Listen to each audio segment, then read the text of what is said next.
And welcome in to episode 9 of the Best Bell Fantasy Football Podcast. My name is Bradley Stalder. You can follow me on Twitter at FFStalder.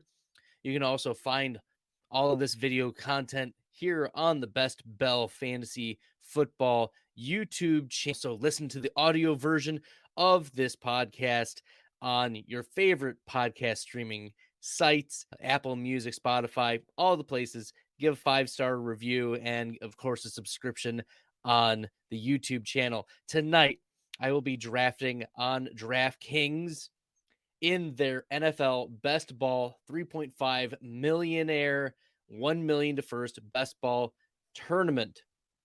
So let's take a look at this tournament. It is a $5 entry, so I'm going to enter. And we're getting loading, and I'm going to choose the fast one for this draft and enter. Excellent. So we're going to wait. There are 3 entrants right now. Contest details, total prize $5.50. Round 1 will start when the contest fills. Excellent. So looking at some ADPs, Jonathan Taylor naturally is first here. This is a full PPR contest. Details, let's look at some of the details. So first and second NFL 2022 Best Ball Millionaire advances to round 2. Rules and scoring. This is a 4-point passing touchdown. 25 passing yards gets you your point. Pretty typical for fantasy scoring. 300-yard passing game. So there is a huge advantage for quarterbacks throwing 300 yards or more, plus 3 points. If you can find stacks on stacks of high-powered octane offenses, that's what you want to target. So you want to target like the Joe Burrows, the Matthew Staffords of the world. This is where the edges balance out a little bit because Lamar Jackson isn't regularly going to be throwing for 300 yards. Same for Jalen Hurts. So this is one way that DraftKings tries to balance out the quarterback scoring. -1 for an interception, 6 points for a rushing touchdown, 1 point for every 10 rushing yards. There is a 3-point bonus for every 100-yard rushing games. This is where these volume rushers are also given a little bit of a bonus. So the Derrick Henrys of the world who don't catch a lot of passes, the Elijah Mitchells of the world who I believe is going to carry a pretty hefty workload for San Francisco. And then every 10 receiving yards is a point. Every 100 receiving yard game is 3 points. A reception, full PPR, and punt return, kickoff return for touchdowns. Pretty typical. 20 players. Must include players from at least 2 different NFL teams. Each week you have to start 8. So it's start 1 quarterback, 2 running backs, 3 wide receivers. So wide receivers are going to be valuable, and pass catching running backs as well. But those high volume rushers are going to be valuable in this tournament. There is no tight end premium. You do start 1 tight end, 1 flex, and 12 bench spots. So I am up here, and I'll adjust the zoom for everybody. So I have the second pick, and I haven't drafted a lot of Christian McCaffrey, and he's going to be probably number 2. But I want to get a lot of Justin Jefferson in this draft. So unless Justin Jefferson goes off at 101, I'm going to be probably taking Justin Jefferson at 2. So the draft has started. It's 30-second timer. And Poophead 219 kicks us off at the 101. Very good. All right. We might auto pick there because there are over 800,000 possible entries in this tournament. You want to have something unique. You want to get some unique combinations, and it's naturally Jonathan Taylor. He's the auto pick first. And then second, Justin Jefferson. I'm going to go because it's a 3 wide receiver.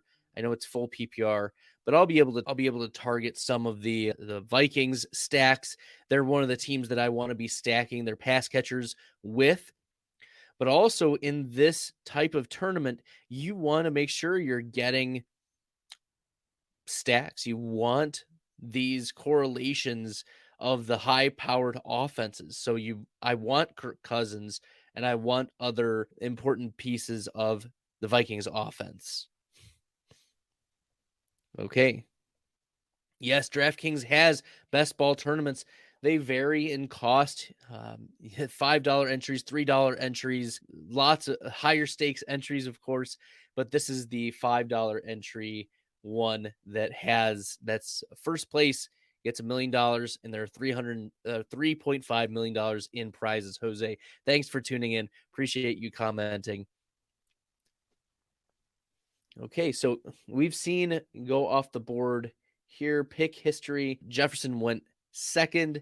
Kupp went third. Christian McCaffrey fourth. Jamar Chase fifth. Derrick Henry sixth. Austin Eckler seventh. Dalvin Cook eighth. Devontae Adams ninth. Travis Kelce 10th. Najee Harris seemed to have slipped a little bit. Tyreek Hill is here at the turn, a possible turn pick. But no, Joe Mixon goes off and Deebo Samuel goes off. Tyreek Hill falls a little bit. Okay, which ones are worth entering? There is a $3 entry one that you can max enter 20 times. That's one that I'll be getting into a little bit. This one is a $5 entry, and I'm not sure the max capacity for this one, but it's fun, and the ADPs aren't quite caught up yet. So, Jose, if you want to hop into a couple of them, I think it'll be a lot of fun. Okay, I'm up here in a couple picks. We just saw Alvin Kamara. Josh Allen went as the first quarterback off the board here at pick 15. He's, within the range of outcomes to throw for 300 yards and or get some rushing scores. Not 100 rushing yards, though. Nick Chubb, that's a running back that's bumped up a little bit in these tournaments because he could get that 100-yard 3-point bonus. That's what happens with these players. So you want to keep those things in mind. If they get 100 yards, if these players get 100 yards or more, yeah, look out. Okay. So I'm coming up here next. It's going to be hard for me to pass up like the Tyreek Hills of the world at pick 23. Based on my ADP rankings, Tyreek Hill should be like 21 or 22. Okay. And I'm up, and it's still Tyreek. Tyreek Hill is my wide receiver 2. Yes, please. I'm not going to hate on that. It's going to be hard for me to pass up Tyreek Hill as my wide receiver 2 in these types of formats. Especially given that Miami, they may have a very different offense than what we saw earlier. Okay.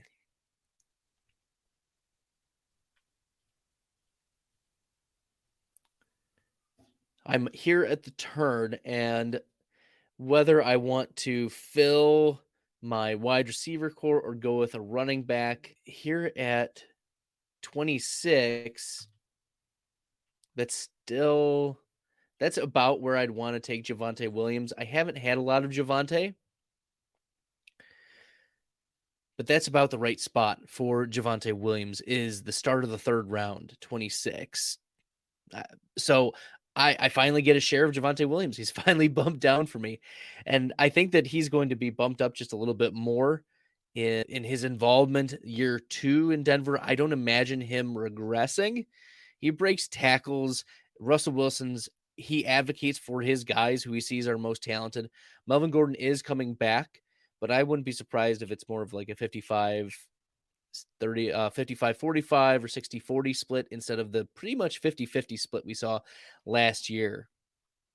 Yeah. Okay, so Jose says he's going to jump onto some DraftKings best ball. Yeah, I've done a couple of the best ball drafts so far, but the first one that I'm recording here live. So I'm still gaining my footing and trying out seeing what the best way to post, because I haven't seen a good way to post like a board. Yeah, I haven't seen a good place to post a board. Nevertheless, we just saw Breece Hall go off at pick 31. I think that's good value for Breece Hall. Yeah, there's no tight end premium. So if you don't get Kelsey or Andrews, I'm probably just going to punt tight end here. You want some uniqueness. You want some differences between you and the field, because, as I said, you're drafting against 800,000 plus different people. You want to be able to differentiate yourself. You also don't want to have some suboptimal ADP picks, because yes, ADP will fluctuate throughout the year, but the thought is that the market's pretty sharp and they're not going to let you get away with too much value. So for Tyreek Hill to fall that far, I couldn't pass it up at that point. Okay. Now we're at the end of round 3, and we saw Kyle Pitts go off and Jalen Waddle go off.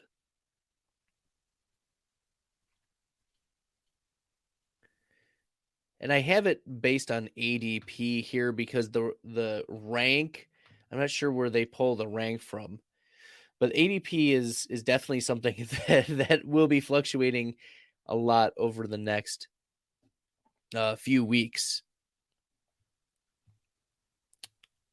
And this may be the time to hit it this first week, but also throughout the summer, you want occasional shifts in value because you'll see the dips and valleys and everything like that. So you wanna draft throughout the offseason. There isn't a documented most optimal time to be drafting. Maybe near the end when we know for certain everything is going to happen, but you're competing, as I said, against over 800,000 people. You want the opportunities throughout the season to get different exposures to these players who, their values are going to shift. Okay. And I'm going to be up here in just a couple picks. We saw Deontay Johnson go off. And looking at who's still on the board, there are some there are some players who very much have 100 plus receiving yards in their range of outcome. I'm looking here at Mike Williams, 100 yards plus, Marquise Brown, 100 yards plus, Amari Cooper. We don't know which way the Deshaun Watson situation is going to be handled, and Cooper is going to be the wide receiver 1 on this Browns team. So he might be a value here. At pick 47, oh man, at pick 47, it's going to be hard to pass up Lamar Jackson. Yeah, it's going to be really hard to pass up Lamar Jackson. ADP 42. I feel like I've been drafting so much Lamar this offseason. I know that he was missing some of the backfield weapons, and the Baltimore Ravens were relying on the likes of Devonta Freeman and Tyson Williams. But we're at pick 50 right now, and I don't see, anyone that I'd really want to stack.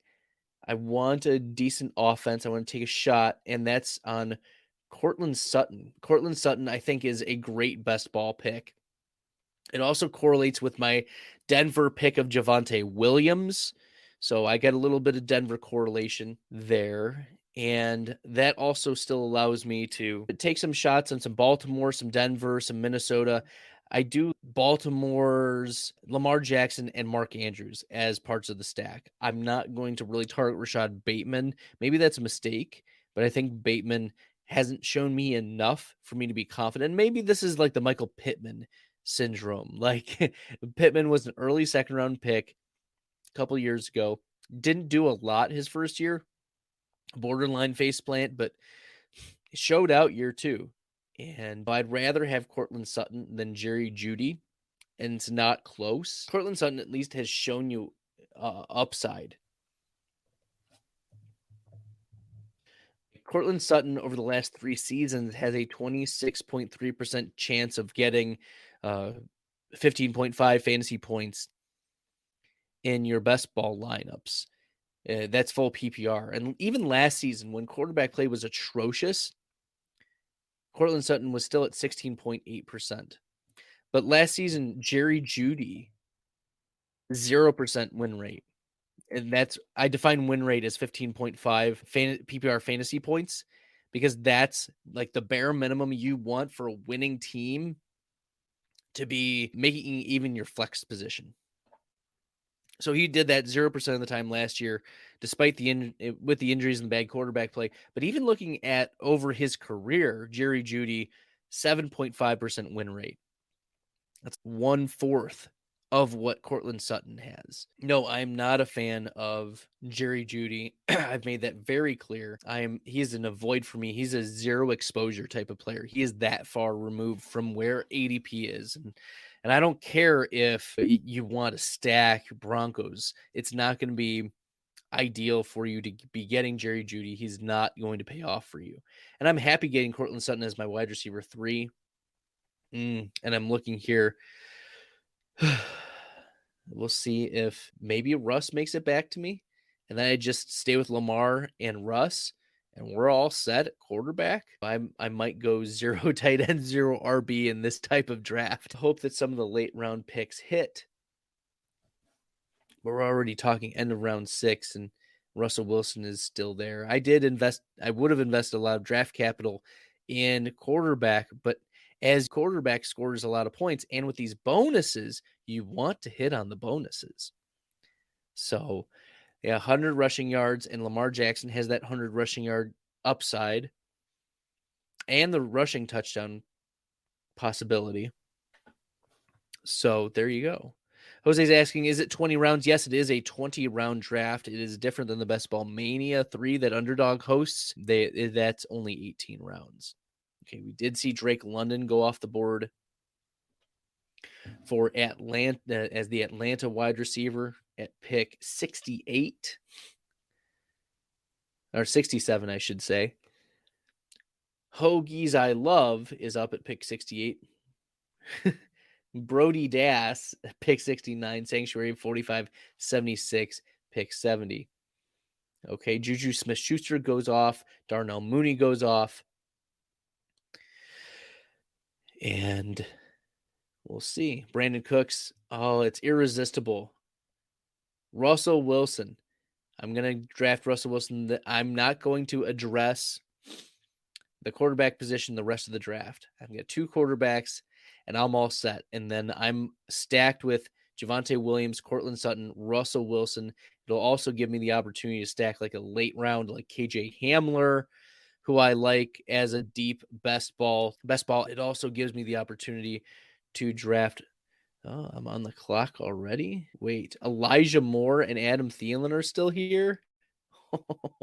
All right, Elijah Moore it is. I can't pass up round 7 Elijah Moore in a start 3 wide receiver. I can't do it. I just can't pass him up. There are some really good values out there. Like, I love Adam Thielen's value. I like round 7 Thielen, Lockett. Those players still have upside even though they're older. And if I can get Thielen too, I don't know if Thielen will be available later. I'm not addressing my running back 2 position. It's okay. It's okay. The 0 RB drafters in here are going to be happy with me, or at least the anchor running back drafters. All right, let's look at the flex positions since I'm all set at quarterback for a while. I like taking late round wide receiver stabs on Emir Smith-Marset and KJ Osborne. In Denver, Tim Patrick is later. I also like Albert Okwuegbunam. Irv Smith I've seen go pretty late, but also sometimes pretty early. It just depends on the draft that you're in and whether Irv Smith falls a lot or if he's an early pick. But yeah, there's not a lot in Baltimore. Rashad Bateman is there. If he makes it all the way back to me, I guess I'll take Rashad Bateman, but he's not a priority ad for me, even with the first round draft capital. I'm not confident that he immediately steps into a 26% target share like Marquise Brown was handling the last 2 seasons. Okay, so I'm through 7 rounds, and I've got my 2 quarterbacks. I've got my stud running back in Javonte Williams, and I've filled my 3 wide receiver spots and my flex position with Elijah Moore, Justin Jefferson, Tyreek Hill, and Cortland Sutton. Yeah. And my bye weeks are lining up. So Russell Wilson is by week 9, Lamar Jackson by week 10, Javonte and Sutton. I have to be conscious of week 9. So if I decide to attack some other correlations or stacks, that they're not going to be week 9 ones. Okay.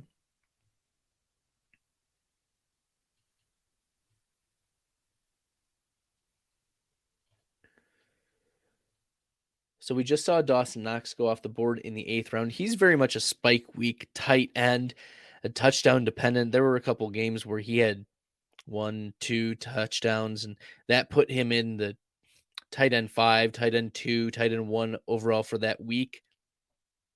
He's not a bad best ball pick, especially to stack with Josh Allen, given the departures of Emmanuel Sanders and Cole Beasley.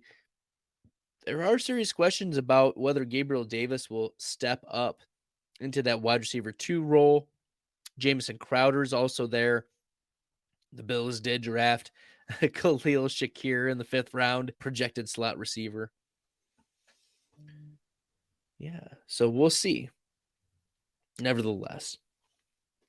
Yeah, there are some players on here that I'm probably going to avoid given that they are less likely to get the bonuses that I want, like Devin Singletary. He's probably not going to get any of the bonuses that I want. Alan Lazard, probably not going to get a 100-yard bonus. Christian Kirk, I think it'll be hard for Christian Kirk to do that. And I am up, and are there some values here? I'm at pick 95. There isn't any obvious value here. I'm getting down to the last 10 seconds or so. San Francisco, New Orleans, Buffalo, Arizona. I like Kareem Hunt in the full PPR. He's a player that I'm happy taking at this spot. I don't see a lot of other. I'll stay away from Melvin Gordon, but Russell Gage is a nice look here for Tampa Bay. And I think I'll take Russell Gage, given his projected role in the Tampa Bay offense. It also firms me up with that flex position. We also can anticipate that Tampa Bay is going to be one of those high flyer offenses. So if Gage gets a touchdown or if he gets 100 yards, which if he takes on the Antonio Brown role, we saw how hyper targeted Antonio Brown was last season. In fact, Antonio Brown was, I think, the wide receiver 1 in fantasy points per snap. It can't all be Mike Evans. And there are questions about whether Rob Gronkowski will be coming back. There are legitimate questions about that. So one way or the other, Russell Gage is going to be involved very early, given that Chris Godwin will be recovering from the ACL injury. Okay. Yeah, I'm happy with how this is turning out so far. Kareem Hunt might be cut, and then he lands on some other team where he's the lead back, and he's probably the best back on a half dozen teams easily. The lead back wouldn't have to fight anyone off for touches. He would get the lion's share pretty easily. He just so happens to be stuck behind Derrick Henry light or Derrick Henry in Nick Chubb. There are always arguments as to whether or not it's Nick Chubb or Derrick Henry who's the best pure runner in the NFL. I'm not here to have that debate. I'm here to say that Kareem Hunt, he led the NFL in rushing his rookie year and was an absolutely tantalizing talent until made some very major mistakes and some very bad choices and then ended up getting kicked off of Kansas City. But there we go. Now he's on Cleveland, and he's been there the last couple years. Looking at who's coming up that I could correlate or stack with, no one in Minnesota, no one in Baltimore. I don't see anyone in Denver. Mike Gesicki might be a choice if he comes back around to me.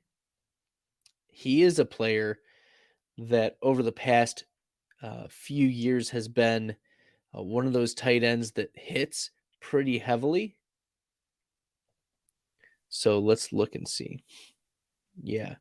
Gesicki has only been behind Kelsey, Andrews, Gronk, Dawson Knox, Dalton Schultz, TJ Hawkinson, and George Kittle in tight end win rate last year. So that's not too bad. Yeah, if I can get a little bit of Miami correlation, because if Tyreek Hill gets hurt, you're got to think that it's Mike Gesicki who will be working a lot in the slot, and Gesicki already plays a lot in the slot. So I wouldn't be surprised if it's Waddle and Hill creatively used, and then Mike Gesicki handles a lot of the middle of the field routes as well out of the slot. He might be a good correlation pick here if he comes back around to me. Thanks for tuning in, everyone. I appreciate it. Make sure you're subscribing to the YouTube channel. Give 5-star review on the podcast on Apple Podcasts or Spotify. Make sure you check out all the videos and audio, and check out my Twitter at FFStalder. I'll be posting pretty regular draft updates. And even today, I had a little commentary about how I was not forced to, but the value was there for me to take Rachaad White as the 4th player off the board in a 32 team start to running back league, where my running back 1 is Clyde Edwards-Helaire and my running back 2 is CJ Ham. Yes, that CJ Ham, the fullback for the Minnesota Vikings. So Mike Gesicki is here at pick 119. His ADP is 113. I'm happily taking Mike Gesicki at this spot. A little bit of correlation there with Tyreek Hill, sprinkling it in. And then looking later on, Albert Okwuegbunam is possible here, but I might not be able to pass up on the value that is Chase Claypool or Tyler Boyd. I don't know if I can.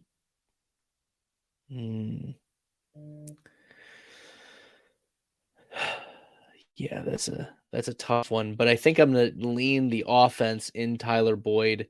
He's tied to the Cincinnati. If anything happens with Jamar Chase or T. Higgins, look out, because it's going to be Tyler Boyd in the slot there. So he's a week 10 buy. Elijah Moore is week 10, and Lamar Jackson is week. Javonte Williams week 9, Kareem Hunt week 9. So I am going to need some running backs pretty quickly to fill in that week 9, lest I take a 0 for those weeks. So I might have to eliminate some of those week 9 buy running backs, such as, it looks like some of them were already taken off. There's some value later that I'm very interested in, like David Bell or David Njoku as well. The Davids might be playing pretty interestingly into these late round. Maybe I create a Cleveland correlation later on to help support my otherwise depleted bench. Okay. Yeah, so let's see. We're coming back around the turn. My build right now is a 2-2-6-1 build. I am going to need a tight end. I am going to need running backs. I'm set at quarterback.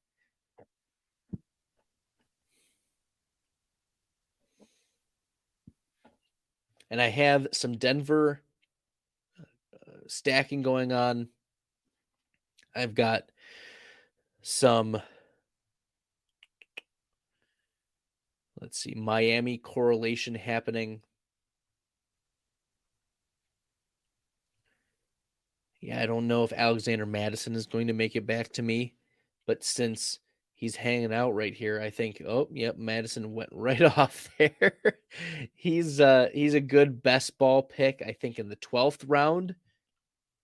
Looking at my value sheet, Mattison, his ADP is in like the beginning mid of the 11th round, and last year he paid it off.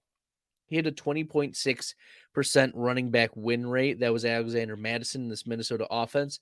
And if Dalvin Cook misses any time due to the possible domestic violence situation, I think it's Alexander Mattison who's actually a better best ball value than Dalvin Cook, because we saw Dalvin Cook go off at the 8th pick in this draft. I don't know if I can really pay that premium for Dalvin Cook, who didn't return running back 2 overall value to you last year due to the injuries and due to the lack of efficiency. He was a shell of himself. For comparisons, the 2 previous years, Dalvin Cook was a 47% win rate each of those last 2 years.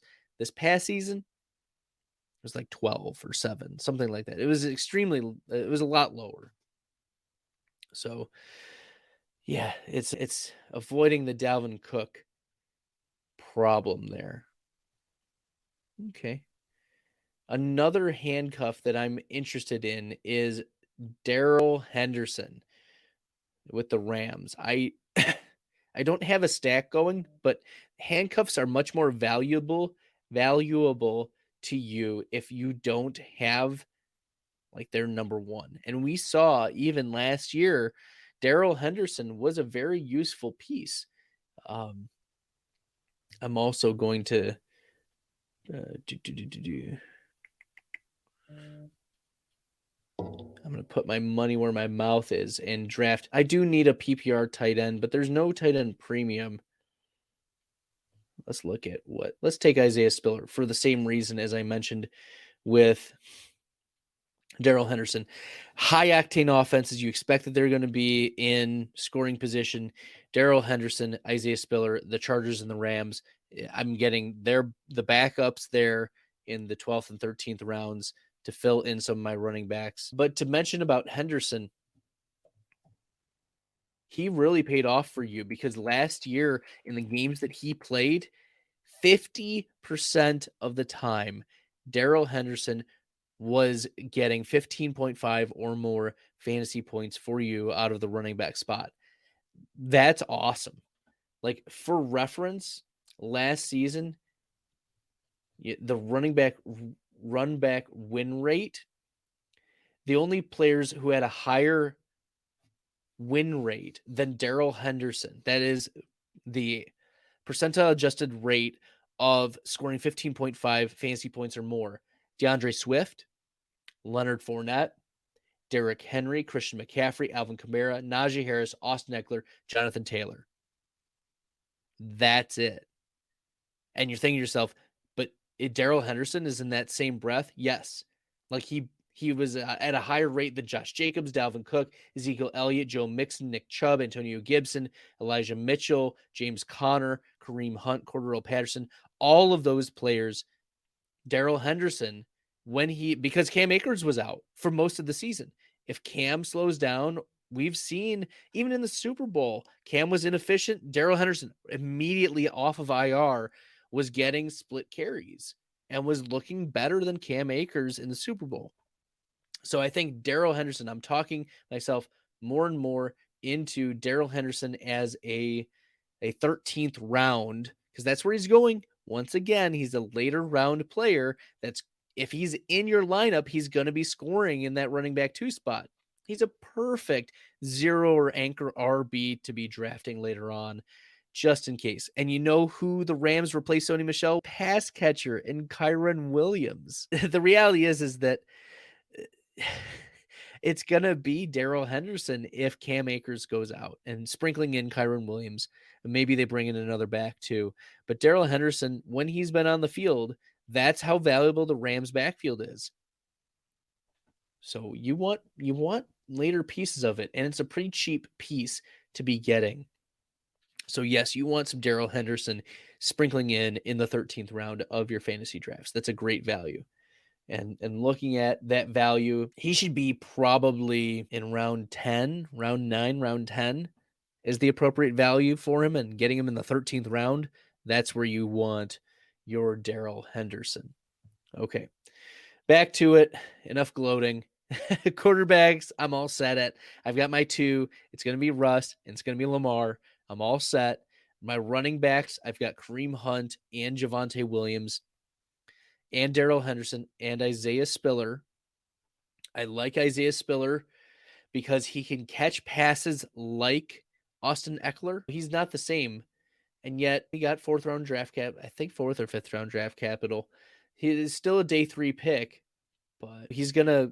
They didn't. The Chargers did not re-sign Justin Jackson, and it seems like Spiller's the newest guy who will be given the opportunity. Joshua Kelly, it didn't work out for. A couple other plotters like Larry Roundtree, it didn't work out for. Yeah, no. Let's see which tight ends are available. Ooh, this might get me some correlation here.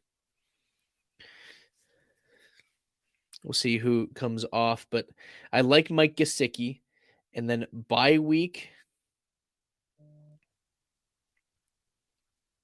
is bye week 8, Gerald Everett, for similar reasons. Gerald Everett correlates with my Isaiah Spiller, so I've got those 2. And Gerald Everett, let's look at some of his stats because he will. Everett, yes, a 2.9% tight end win rate over the last 3 seasons.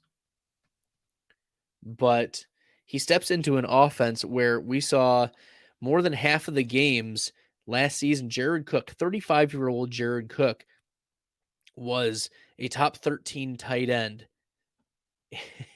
and he steps into that role as a more athletic, younger, bigger piece. He's the proven starting tight end for the Chargers, and you want pieces of that. Let's look at what running backs are available. I'm going to take a stab at Zamir White. I know that's a little early from White, but let's look at all and see what values would have been there. Yeah, I'm okay. Maybe I could have taken KJ Osborne there, but there's not really a lot of stacking correlation. Maybe if I would have gone with Miami, Raheem Mostert. I'm not a fan of Robbie with an IE Anderson. You've got these speedster wide receivers who have down years on bad offenses. That's just not what you want to be targeting. Whereas I've taken 2 rookie running backs, Zamir White and Isaiah Spiller, and it's possible that those players could be 1-2 punches in their respective backfields. Kenyon Drake has struggled with injuries over the last few seasons. Josh Jacobs has not played all 17 games or 16 games in each of his seasons. He's missed games. And Zamir White played really well at Georgia, was a 1-2 punch with James Cook, and he may be the back to own in and roster for the Vegas Raiders in 2023. But he might get some run late in the season, especially if Josh Jacobs wears down or if he gets traded. There's a lot of ways in which Zamir White could pay off. But yeah, that's a volume play. And he's more of a pure rusher, so he'd be the type of player that you'd hope would get those 100-yard rushing games. And on a better offense with a decent offensive line, you could imagine that the Raiders hand off the ball to Zamir White a bunch. Okay, we're ending round 15, and my build is looking like a 2-5-6-2 build. Now I'm going to look for some more wide receiver help, and maybe I'll sprinkle in a tight end or 2 near the end. Okay, yeah. Thanks. Jose's commenting, great show. Thanks. I appreciate the feedback, Jose. And he said that he's watching all of my other videos. And if you want to watch all of my other videos, make sure to check them out on the Best Bell Fantasy Football YouTube channel. Like, subscribe, really appreciate all of the watch hours as well. That's what helps keep me doing what I'm doing and pumping out like this free content. You just create a YouTube account and you're able to follow me and watch me do these drafts and see what are some of the strategies that I'm using in these types of tournaments. So there you go.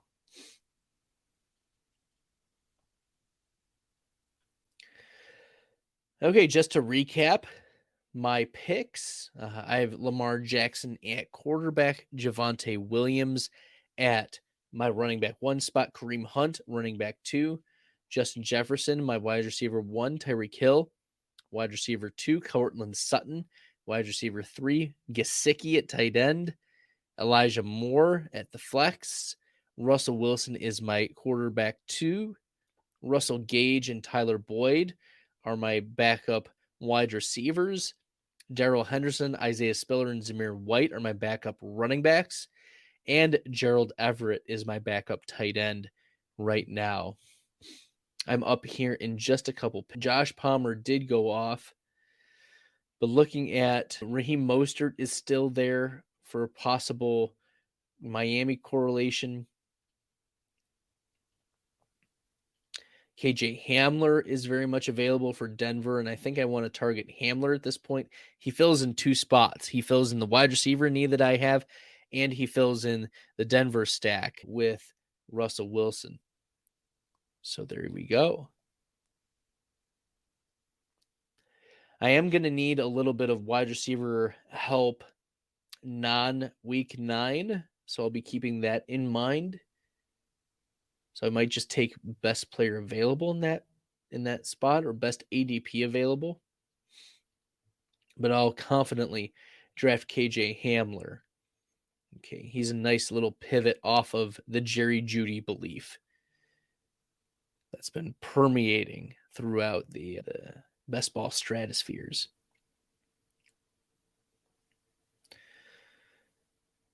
Okay, and I'm going to take the projected wide receiver 2 for the Indianapolis Colts, Alec Pierce. Pierce is a player that I haven't drafted a lot of, but getting him about 2 rounds after projected ADP, sure, I'll take a shot on it. The Indianapolis Colts offense I expect is going to be pretty decent. I don't need any help during week 14. He should be able to fill in maybe a flex spot. Maybe he hits that week 9. I'm also going to make sure that I get maybe a 6th running back. I think I'll get at least one more running back. 1 running back, 1 wide receiver, 1 tight end. We'll see what values come to me and what correlations are possibly out there. But I want players who have shown some upside that I'll be scrolling through. And Wan'Dale Robinson is still there. He's a very interesting player. Wan'Dale. Okay. Yeah, Brevin Jordan is a tight end that I like drafting a lot. Donta Foreman is a running back I like drafting a lot down in these areas. Daryl Williams, I'm surprised hasn't signed with anyone. So he might be very interesting once he starts getting on other people's radars. For the most part, I am avoiding Sterling Shepard coming off of the Achilles injury. He's a player that I've always been pretty high on, has struggled with injuries over the last few seasons. Kenyon Drake is the pass catcher. He might correlate with Zamir White. Someone's got to take the backfield work if something happens to Josh Jacobs. And Kenyon Drake averaged a 9% target share last year. It was like 8.89%. And in an offense where Kenyon Drake might be the one to get a few of the carries at the goal line, maybe it's Josh Jacobs rotating in and out. You never know what this new scheme is going to be. Kenyon Drake may have a very valuable role. So he is a late round running back consideration for me. Okay. Yeah, so I like those players who are in my queue right now. Wan'Dale Robinson, Brevin Jordan, Donta Foreman, and Kenyon Drake.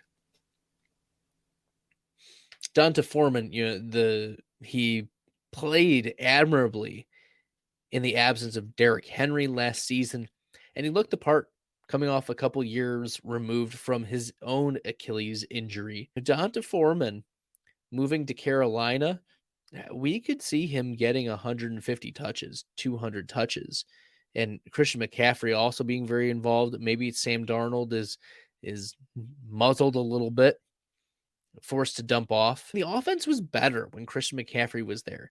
They were willing to take shots. Like teams had to respect Christian McCaffrey as a runner and as a receiver out of the backfield.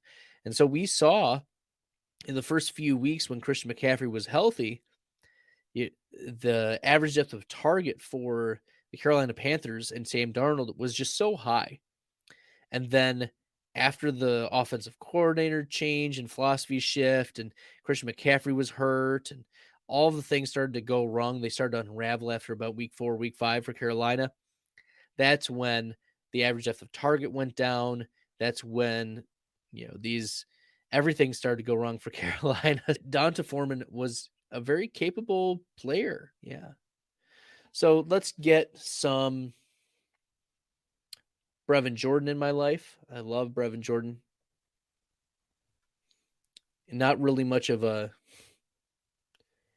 correlation here. I don't think I have any Houston in there, but he's going to be the starting tight end, and I liked his prospect profile. He was a little shorter, but very shifty, and I'm going to take D'Onta Foreman as well in this spot. And he's week 13. I've got Zamir White week 6, Isaiah Spiller week 8, and Daryl Henderson week 7. So both my week 9 running backs are covered, at least, that somebody's going to be scoring some points for them later on. That's the trick of the bye weeks. You just don't want to be caught with your pants down with that. For lack of a better term, you don't want to be caught in an awkward situation with no one to play for you in that particular roster spot. Okay. And I do want to fill my last spot with a wide receiver, and I'm going to look for someone who has a lot of upside. Mir Smith-Marset is someone I've been keeping an eye on. Jalen Guyton, that would be an LA Charger correlation. Looking at what Guyton has done. Jalen Guyton, he's had a 7% 3-year wide receiver win rate and an 8.9% win rate last season. And the Chargers didn't bring in any wide receivers. They just re-signed Mike Williams. So it very much may be the competition between Jalen Guyton and Josh Palmer. And Guyton and Palmer put up the same stats last year. Comparing Guyton so last year 8.9, Palmer 5.7% win rate. So Guyton has the edge, and I think Jalen Guyton is the player I want to take here in this last round. He'll correlate with a couple other Chargers that I have. So if he's the one going off, if it's his big game, very nice. I just want to take a moment as we're getting into the last round to thank everyone for tuning in and watching. Once again, my name is Bradley Stalder. You can follow me on Twitter at FFStalder. You can find all of my video work here on the Best Bell YouTube. Also subscribe to the podcast that I have. And I'll be working on a product here coming up shortly. I'm still devising how I want it to work, but my hope is that I'll get some Best Bell products out for you sometime this summer is my plan to help you win your best ball tournaments and leagues, both with macro views, but also with more specific micro views of players. Who are players that you need to be targeting later in your drafts and stacking and correlating, and who are some players that are hot avoids. They won't return the investment for you, and it just doesn't make sense for you to be drafting them at ADP or even close to it based on their past production, both last year and let's say over the last 3 years, to give a different perspective. So thank you everyone for tuning in, for watching. Once again, this was a 20-round DraftKings $5 entry draft for their top prize, $1 million. And wouldn't it be something if this was it? Probably not. There's if it's all random, a 1 in about 800,000 chance that this is the winner, but most likely not. Still a lot of fun to be doing drafts like this, getting some different correlations out there, trying out different builds. So this will end up being, when it's all said and done, a 2-6-9-3 build. And I'll give a recap of who I've chosen in just a moment after I've picked, presumably my last pick, unless Guyton gets sniped from me, then I'll have to pivot. But yeah, my quarterbacks for this team are Lamar Jackson and Russell Wilson. Javonte Williams and Kareem Hunt are my starting running backs, followed by Daryl Henderson, Isaiah Spiller, Zamir White, and Donta Foreman. I do draft Jalen Guyton with my last pick, and the wide receiver core will be Justin Jefferson, Tyreek Hill, Cortland Sutton, Elijah Moore, Russell Gage, Tyler Boyd, KJ Hamler, Alec Pierce, and Jalen Guyton. And my tight ends, Mike Gesicki, Gerald Everett, and Brevin Jordan. Thanks, everyone, for listening. Appreciate all of your attention, views, and the feedback. Jose, I appreciate you jumping in to the live stream, giving some feedback. A great show. I appreciate that. And until next time, good luck in the best ball streets.